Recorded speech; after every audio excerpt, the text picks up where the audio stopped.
Now to a story we've been following. A Victorian building and construction equipment hire company has been fined $500,000 after an employee of one of its contractors was fatally injured. Evidence showed that although it had safety procedures and alerts in place, the OHS manager allowed workers and contractors to disregard them. Well, for more on this, we're joined by Joydeep Hoare, the Managing Principal of People and Culture Strategies and the author of Managing Workplace Behaviour. Joydeep, great to see you. Just on this case, the employer was fined not about the lack of procedures, but for failing to apply the procedures in practice. So how do you make sure that consistency between the paperwork and the actual workplace culture is there? It's a really good point, because a lot of organisations these days have gone to a lot of trouble to ensure that, at least on paper, they've got the right systems and infrastructure in place. And in fact, one of the comments that was made by the court in this particular case was that the very systems that this organisation, which was Coates Hire, had in place was to prevent this very incident from occurring. So rather than the organisation being able to get more kudos and help themselves in the context of litigation by pointing to those procedures, they actually found that it worked against them. So the challenge for employers and businesses generally is to make sure that if they're going to put these procedures in place, be very mindful of the risk of hypocrisy if you're not constantly monitoring the compliance with these procedures across all levels in the organisation. So, Julie, what are some of the difficulties then of getting the actual workplace culture right?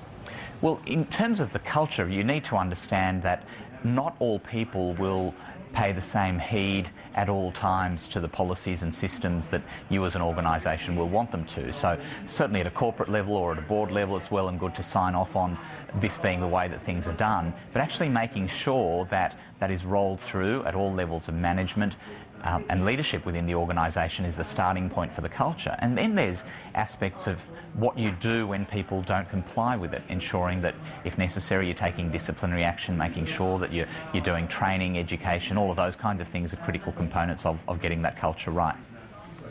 What kind of steps should an employer take to ensure proper compliance with OHS law?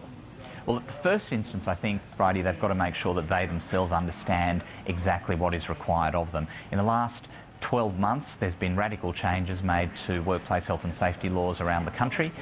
Those laws have been harmonised, and amongst a range of changes, one of the most significant one is increased penalties, including jail terms, for those involved in leadership roles and management roles of organisations and indeed directors. So you need to understand, what do the laws require of me personally if I'm in business, what do the laws require of my organisation, and then translating that into some specific systems, policies, procedures, doing audits. That's one of the things that's specifically referenced in this case, that even though the policies were there, the organisation did an audit the extent to which not just they were being complied with, but that those policies were needs appropriate for the industry.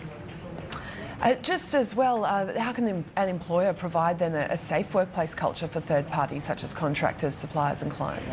Well, the contractor piece has been one of the most interesting ones in the last few years, because as organisations move towards greater utilisation of contractors and non-traditional forms of labour, what has slipped through the cracks is the extent to which those organisations have complied in respect of matters such as health and safety, behaviour and culture generally. So the main learning that I'd share with businesses is make sure that, for all intents and purposes, as far as safety is concerned, you treat your contractors and indeed all your workers as though they were your employees. Thank you so much, Joydeep. Good to talk. Thanks, Bridie. Well, now let's return to the markets and what to expect today. We're joined by CommSec's Juliana Roadley. Juliana, what kind of lead have we got? I mean, overall, we've seen global markets yet again in negative territory. Yeah, look, there was a fair bit of caution in the markets overnight, Bridie. I think one of the major concerns is you've got the European Union and European finance ministers who are now sitting down just as we speak to have a look at some of the deals that they just didn't get around to speaking to at the Eurozone conference.